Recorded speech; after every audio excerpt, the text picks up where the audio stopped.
students, today we will discuss the deviation from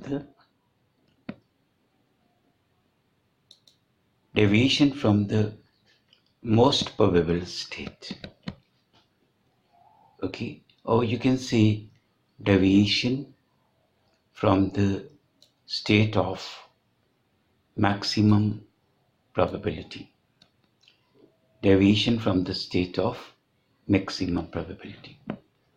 So let me consider the four particles and the two compartments.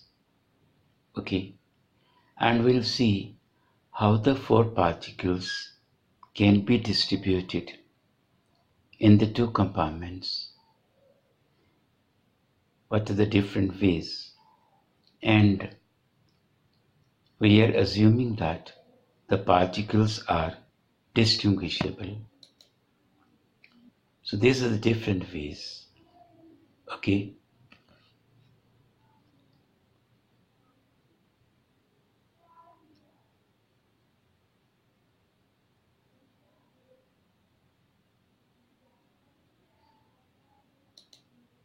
Just see here, the four particles in one compartment, nothing in second. Three particles in first, one particle in the second. Two in first, two in second. Different arrangements. Okay. One particle in the first, three particles in the second compartment. Nothing in first and all the four in the second compartment.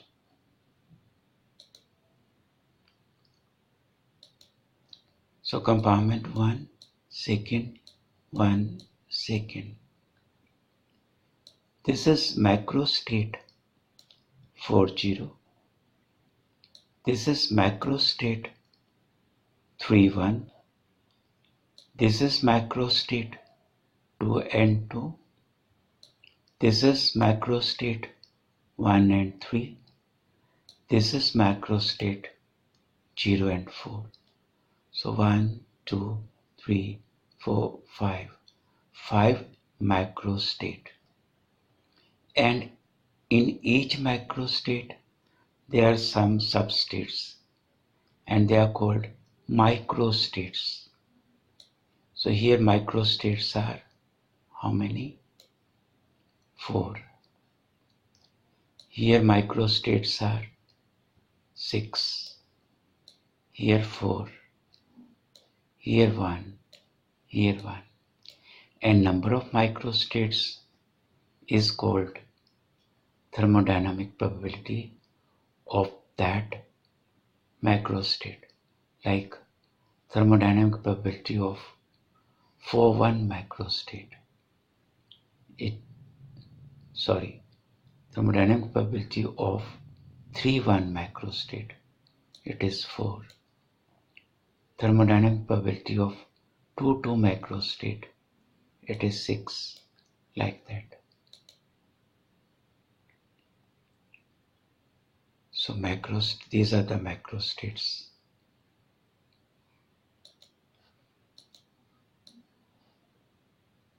So thermodynamic probability may be written with W, R, n minus R, like 2 and 2, 3 and 1, like that. And formula is that of the combination n factorial over r factorial, n minus r factorial. So it is written as NCR.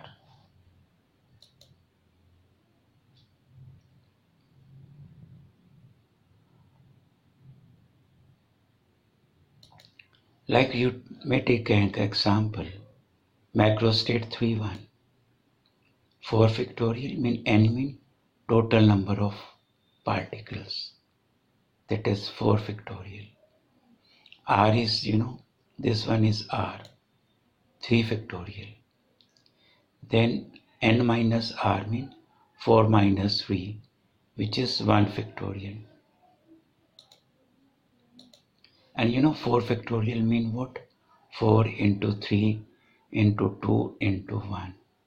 3 factorial mean 3 into 2 into 1, like that. So the results comes out 4.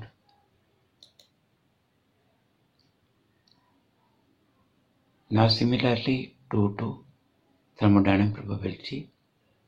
So that comes out 6 of this macrostate. Now we come in the probability. Probability is defined as of any macrostate. It is defined as the thermodynamic probability divided by total number of microstates. Total number of microstates, which are 2 raised to power n. Now in particular this case, n is 4, mean this is 16. 16 mean total number of microstates. Okay, that's the probability. It is thermodynamic probability divided by total number of microstates. Now we're coming most probable macrostate. Which is most probable? Which is having maximum thermodynamic probability, or you can say maximum probability. So here it is maximum. Thermodynamic probability is 6. So this is called most probable, and especially in this case, you know, there are 2 and 2. Total are 4 particles. Mean this macrostate is n by 2 comma n by 2. So most probable microstate n by 2 comma n by 2. So this is PM mean maximum probability. And what is the formula? Simple. Okay, this is the formula for most probable.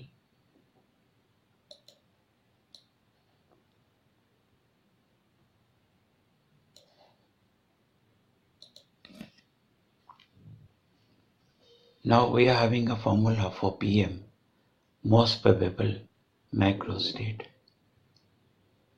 Okay, so n by 2 factorial whole square. Now you know what we are doing. We are just going to deviate. I mean we are deviating. We will consider a different macrostate, slightly, you know, slightly away from most probable. How much away? By x, and x is less than n. Okay, like for example, if the experiment is of 100 coins, we throw 100 coins. What is the maximum probability? 50 tail and 50 head. So this is maximum probability. Most probable 50-50. Now let we deviate from 50. Like 50 plus 4, and second becomes then 50 plus 4 means 54, and second becomes 50 minus 4, that is 46. So it is 54-46 macrostate. Like that, n2 plus x factorial, n2 minus x factorial, mean plus 4 minus 4. So we are deviating by x and divided by 2 raised to power n. So this is the probability of a macrostate which is deviating from most probable. Now we are dividing the two, PM by PX. So this is the division. Okay. So dividing the two, PX by PM. Now we cancel out the terms. some terms cancels out, and we left px over pm equals to n by 2 factorial whole square, and this expression, this expression. Okay. Now what we are doing, taking natural logarithm to the both sides. Formula like log. This is multiplication is here. So when we take the log, that becomes the sum. And if there is sum in denominator, that comes out in the numerator with negative sign. So it comes in numerator with negative sign. Okay. Now we are applying a Stirling formula. This is a Stirling formula, log n factorial n log n minus n. So we are applying for this term. So it becomes like this. We are applying for this term. So it becomes like this. We are applying for this. Okay.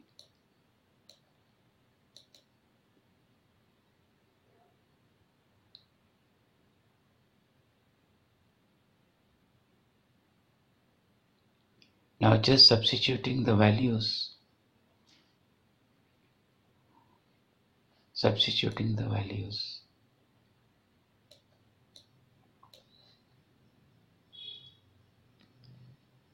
This is a substitution.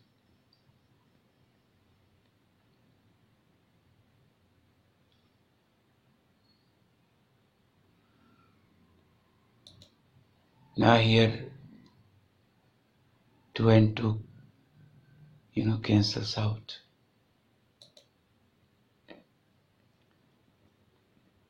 So we open the bracket. Just open the bracket also and cancels out the terms.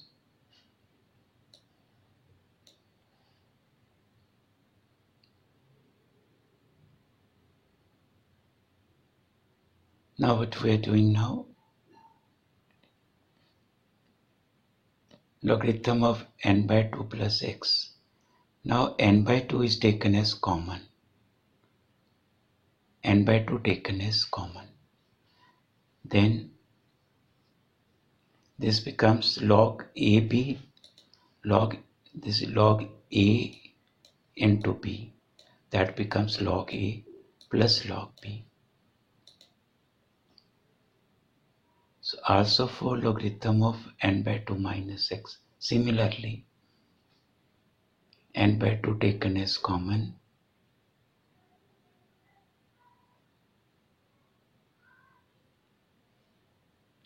Okay, now substitution. After substitution, the formula becomes. Now rest is just the simplification, nothing else. Now you can open the bracket and then cancels out the terms which can.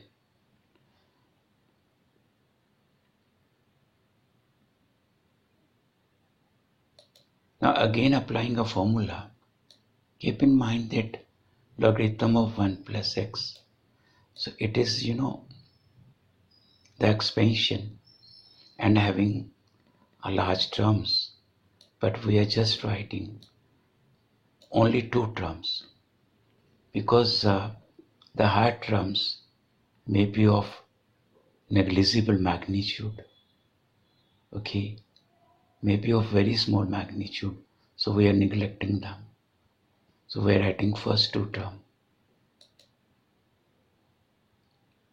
Similarly, logarithm of 1 minus 2x upon n. So again, the expansion is first 2 terms. Okay. Now substitution again. After substitution again open the bracket. After substitution again open the bracket.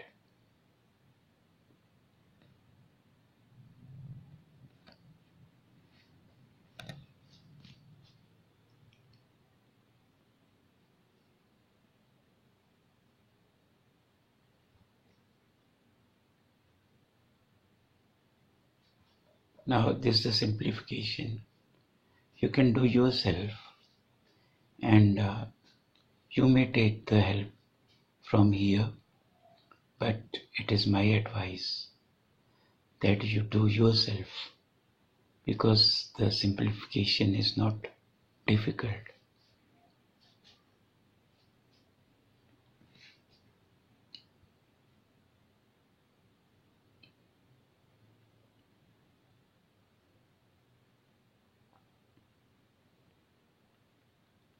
So go on simplifying.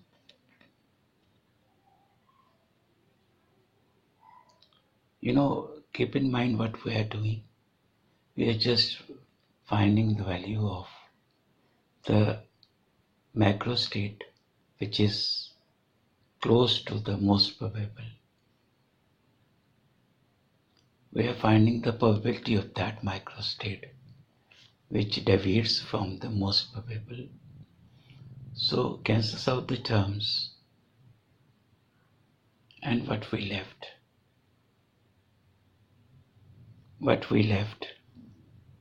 Logarithm of px is equals to logarithm of pm minus 4x square over n, again plus 2x square over n. So again simplifying these two terms which is on the right hand side. So the last results, not last one, but more simplification, log a minus log b, log a over b. Logarithm is taken to right hand side. So this is our expression. Okay. Now n by 2 taken as common. Now let 2x over n is said as f. We call 2x over n as f. F means fractional deviation. What is f? F, like in f it is coming x in numerator, n in the denominator. That means how x is deviating with respect to n, and it is the fractional deviation. This is fractional deviation.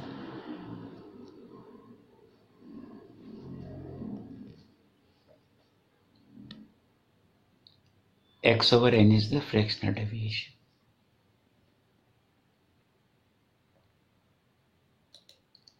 So the last formula is this one.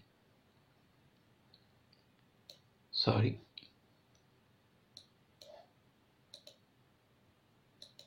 Last formula is this one. Px over pm. What is the probability of the deviated macrostate with respect to most probable? It depends upon your fractional deviation, as well as it depends upon the number of particles.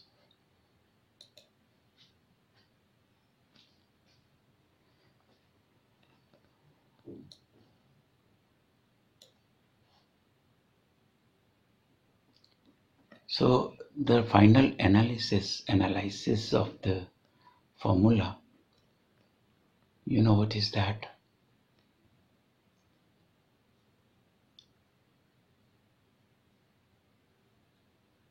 Let f is taken as, we consider it is let. We have chosen 0.1% deviation. We are deviating slightly, Then what the formula becomes?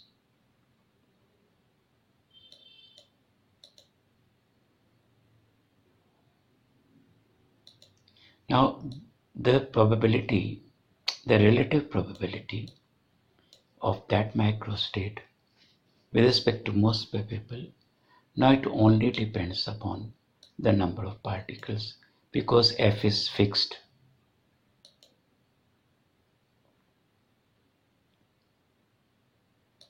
So what the result shows, if n is large, then denominator will be large and this quantity will be small, right? If n is large, then the denominator becomes high and then this quantity px becomes low.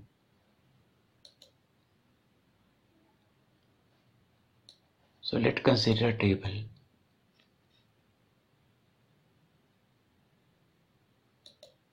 This n is 10 to the power 3, then this is the value for 10 to the power 6.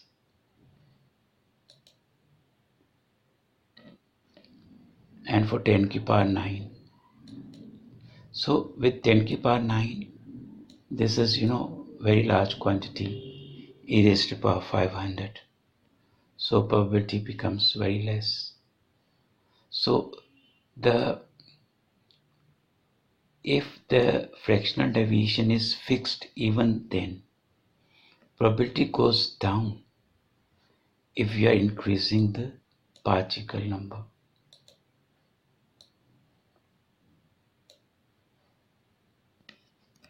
Okay, now what's the graph between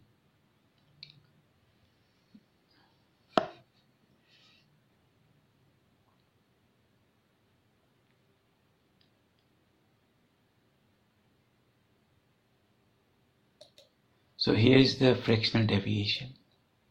This is px over pm. Okay, if there is no deviation, mean you are at here, then this is the px will be equals to pm.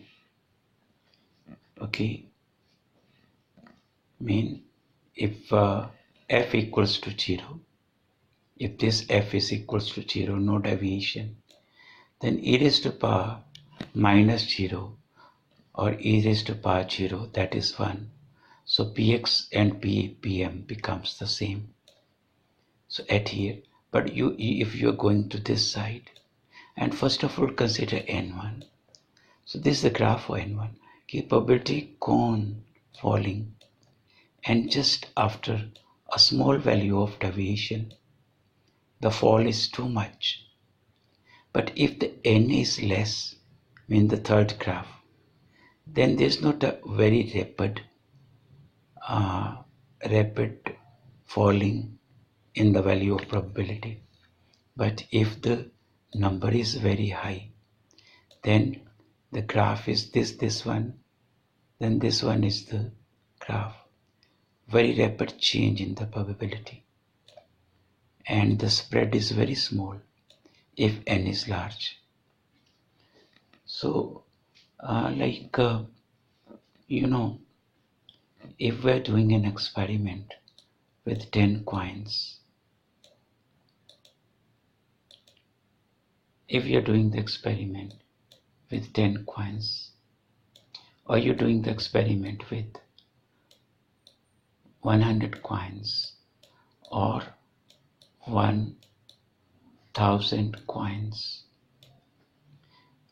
okay, now here there will be some probability that you can get a Macrostate which is 2 and 8, but here it is less probability that you will get 20 and 80. Okay,